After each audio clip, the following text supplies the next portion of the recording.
इसके पहले वाले क्लास में हम लोग बेसिक जो क्वेश्चन था, जो बेस, हाइपोटेनस और परपेंडिकुलर यानी जो लंब, कर्ण और आधार पे होता था, उसको तो हम लोगों ने सॉल्व कर लिया था। अब यहाँ पे रेशियो दिया रहेगा और रेशियो की वैल्यू हमें निकालनी पड़ेगी। तो रेशियो की वैल्यू को निकालते हैं। तो सबसे पहले देखोगे यहाँ पे tan की वैल्यू दी गई है। क्या दी गई? tan a = 3/4। तो हमें sin a और sec a की वैल्यू को फाइंड करना पड़ेगा। उसके लिए क्या करना पड़ेगा? सबसे पहले पाइथागोरस थ्योरम यूज करते हैं। पाइथागोरस थ्योरम अगर यूज करोगे तो वहां पे होता है कर्ण का स्क्वायर इज इक्वल टू लंब का स्क्वायर प्लस आधार का स्क्वायर। तो अब देखो एक चीज यहाँ पे tan की वैल्यू दी गई है। अगर बात करें tan a की तो tan a = 3/4। तो tan a का फॉर्मूला होता है लंब और आधार, यानी लंब बटे आधार। लंब की वैल्यू 3 और आधार की वैल्यू 4। यही वैल्यू ले जाके पुट कर देंगे लंब और आधार के प्लेस पर। तो यानी कर्ण का स्क्वायर इज इक्वल टू लंब के प्लेस पे हो जाएगा 3 का स्क्वायर और आधार के प्लेस पर हो जाएगा 4 का स्क्वायर। तो कर्ण का स्क्वायर इज इक्वल टू 3 का स्क्वायर 9 और 4 का स्क्वायर 16 हो जाएगा। तो कर्ण का स्क्वायर, इन दोनों को ऐड करोगे तो आ जाएगा 25 और 25 होता है 5 का स्क्वायर। स्क्वायर से स्क्वायर कैंसिल हो जाएगा तो कर्ण इज इक्वल टू आ जाएगा 5। अब हमें कर्ण की वैल्यू को पता चल गई है। तो कर्ण की वैल्यू हमें अगर पता है तो हम साइन ए और सेक ए की वैल्यू को निकालते हैं। तो जब साइन की वैल्यू निकालोगे, sine A is equal to जो फॉर्मूला होता है वो होता है लंब बटे कर्ण। तो यानी लंब की वैल्यू 3 और कर्ण की वैल्यू 5। तो ये वैल्यू हो जाएगी 3/5। और दूसरा दिया गया है सेक का। सेक ए निकालोगे तो सेक का फॉर्मूला क्या होता है? कर्ण बटे आधार। यानी कर्ण की वैल्यू 5 और आधार की वैल्यू 4। ये हो जाएगा 5/4। यही दोनों वैल्यू ले जाकर हम लोग यहाँ पर पुट करेंगे। तो पुट करोगे तो ये क्वेश्चन सॉल्व करने के लिए हो जाएगा साइन ए प्लस सेक ए। यहाँ पर रखोगे साइन के प्लेस पर हो जाएगा 3/5 और सेक के प्लेस पर हो जाएगा 5/4। अब इन दोनों नंबर को सॉल्व करने के लिए हम लोग करेंगे पहले क्रॉस मल्टीप्लाई। तो देखो, या तो ये कर सकते हो, वरना एक ऐसा नंबर ले लो जो 5 और 4 दोनों के टेबल में आता हो। तो 5 और 4 के टेबल में आ जाता है 20। अब देखो 5 से 20 को डिवाइड करोगे तो कितनी टाइम जाएगा? यानी 5 से 20 को डिवाइड किया तो 4, यानी 5 4 जा 20। कितनी बार गया? 4। उस 4 का इस 3 के साथ हो जाएगा मल्टीप्लाई, यानी 4 × 3 प्लस 4 के टेबल में 20 आता है 5 टाइम में, तो 5 का मल्टीप्लाई हो जाएगा 5 के साथ। तो ये हो जाएगा 5 × 5। 4 और 3 का होगा तो 12 और 5 का होगा तो 20। 5/20 आ गया। इन दोनों वैल्यू को अब हम लोग ऐड कर देंगे। इन दोनों को ऐड करोगे तो 5 and 2 7, 2 and 1 3, यानी 37/20 आएगा। और यही इसका आंसर हो जाएगा जो इसमें दिया गया है। इसमें भी हमें सबसे पहले निकालना पड़ेगा हाइपोटेनस यानी कर्ण की वैल्यू को निकालेंगे, फिर साइन ए और कॉस ए की वैल्यू को निकालते हैं। तो उसके पहले जब करोगे तो tan ए का जो फॉर्मूला होता है, tan ए का formula tan A is equal to होता है tan A is equal to हो जाएगा लंब बटे कर्ण। यानी जो लंब का मान है वो हो जाएगा 2xy और कर्ण का जो मान है वो हो जाएगा x - y²। ये वैल्यू आ जाएगी। यहाँ से हम लोग लगाते हैं पाइथागोरस थ्योरम को। वो हो जाएगा आपका कर्ण का स्क्वायर, लंब का स्क्वायर प्लस आधार का स्क्वायर। कर्ण निकालना है, कर्ण ऐसे ही रहेगा।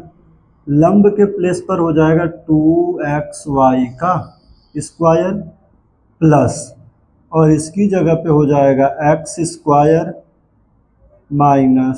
y² का स्क्वायर। इसको और जब सॉल्व करेंगे तो कर्ण का स्क्वायर इज इक्वल टू हो जाएगा 2 का स्क्वायर 4x y का स्क्वायर हो जाएगा, और इसकी होल स्क्वायर करेंगे हम लोग तो ये हो जाएगा प्लस x पावर 2 ये है, और स्क्वायर करोगे तो पावर 4 प्लस y के भी पावर 2 है, फिर स्क्वायर करोगे तो 4, और ये हो जाएगा minus 2x square y square, ये आ जाएगा। एक चीज ये ध्यान देना कि यहाँ पर 4x square Y square already है, 4x स्क्वायर वाई स्क्वायर में से 2x square Y square less हो जाएगा, तो हम लोग इसको लेस करते हैं, तो यानी ये हो जाएगा कर्ण का square is equal to x के पावर 4 प्लस y के पावर 4, और लेस हो जाएगा तो हो जाएगा plus 2x square Y square, ये मिल जाएगा।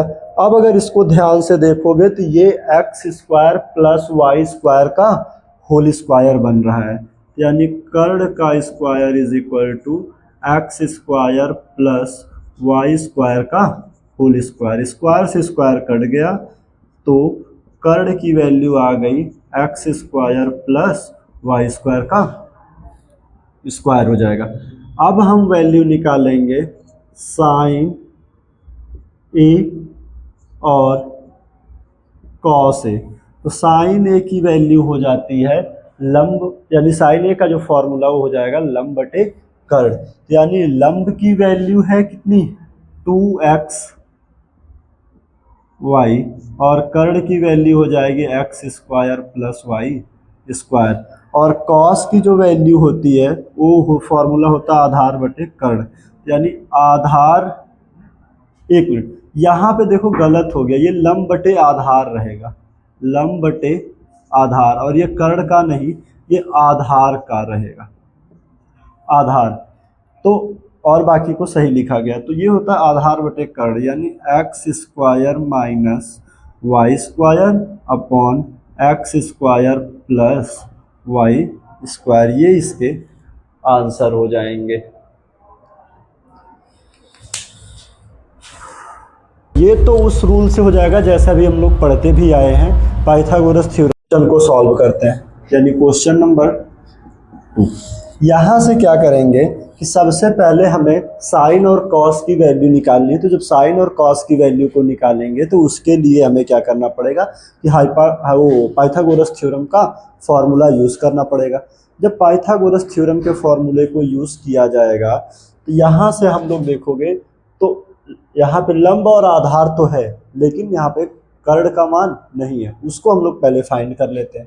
उसको फाइंड करने के लिए करोगे ये हो जाएगा कर्ण का स्क्वायर लंब का स्क्वायर प्लस आधार का, तो इसका फॉर्मूला होता है लंब बटे आधार, यानी लंब का वैल्यू हो जाएगा, लंब इज इक्वल टू हो जाएगा 60 और आधार इज इक्वल टू हो जाएगा 11, तो इसको रख देते हैं, वैल्यू पुट करते हैं, स्क्वायर लंब की जगह पे हो जाएगा प्लेस पे 60 का स्क्वायर और आधार पे 11 का, तो इसका निकालोगे कर्ण का स्क्वायर, इसको जब निकालोगे 60 का स्क्वायर तो 60 का स्क्वायर होता है 3600, जैसे भी अगर करोगे यहाँ पे तो 60 मल्टीप्लाई 61 एंड 2 यानी 2 0 है, 6 और 6 का मल्टीप्लाई कर दोगे तो आ जाएगा 3600, ये हो जाएगा 3600 प्लस 121, इसका आ जाएगा 121,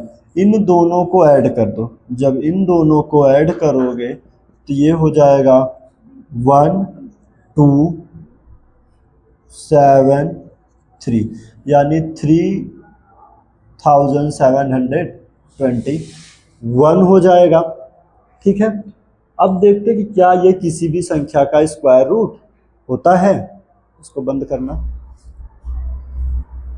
रोकना है, रोकना। तो हम लोग देखेंगे कि सबसे पहले कि इसका स्क्वायर रूट क्या हो जाएगा। तो ये जो होता है ये होता है 61 का स्क्वायर, स्क्वायर से स्क्वायर कैंसिल हो जाएगा तो इसकी वैल्यू आ जाएगी 61।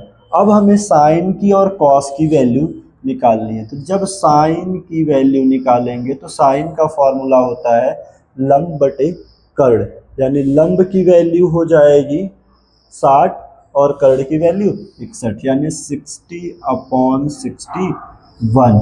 और दूसरी वैल्यू जब कॉस की निकालेंगे, cos A is equal to, वो होता है आधार बटे कर्ण, यानी आधार तो हो जाएगा 11 और कर्ण हो जाएगा 61, यानी ये हो जाएगा 11/61।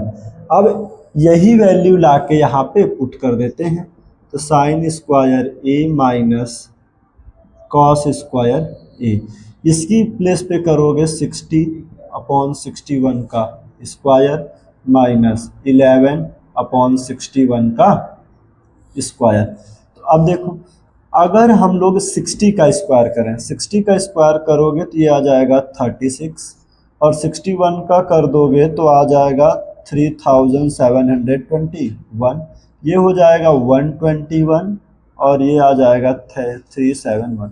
अब एक 21, अब एक चीज़ यहीं पे देख लो, देखोगे तो दोनों में हर की जो वैल्यू है वो क्या है, इक्वल है, यानी जो वैल्यू यहाँ पर है वही वैल्यू यहाँ पे है। ऐसे जब आए तो हम लोग क्या करते हैं कि एक को एलसीएम ले लेते हैं, 3721, और ऊपर जो नंबर रहता है उसको उसमें से लेस कर देते हैं, यानी 3600 में से 121 को लेस कर दिया जाएगा।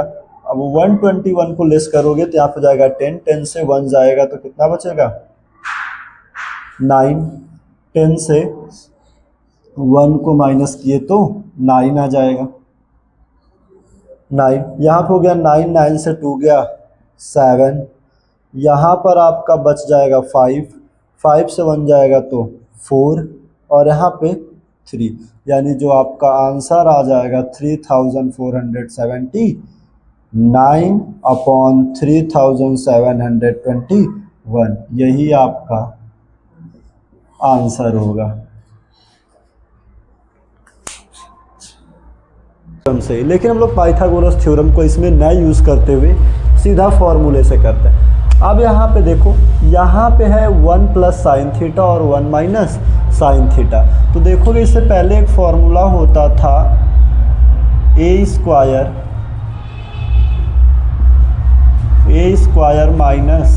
b², तो इसको a + b और a - b लिखते थे, तो वैसे ही ये है।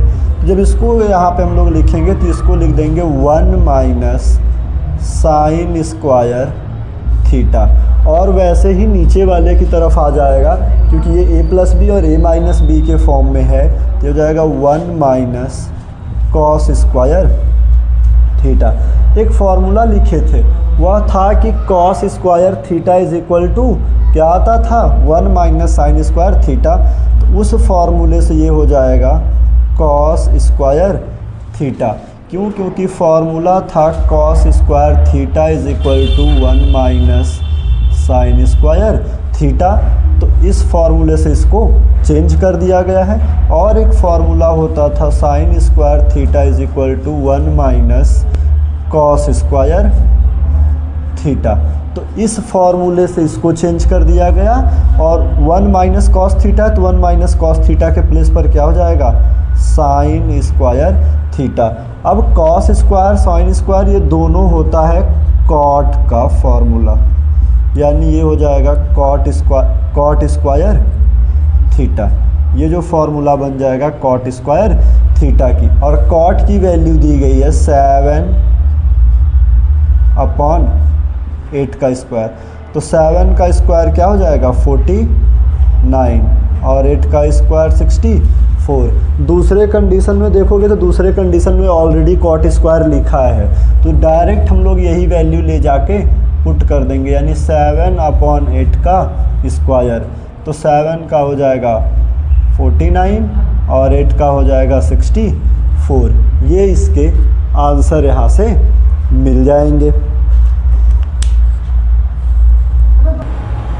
तो यहाँ पे इसी क्वेश्चन के साथ हम लोग इस क्लास को ख़त्म करते हैं, फिर मिलेंगे अगली एक्सरसाइज।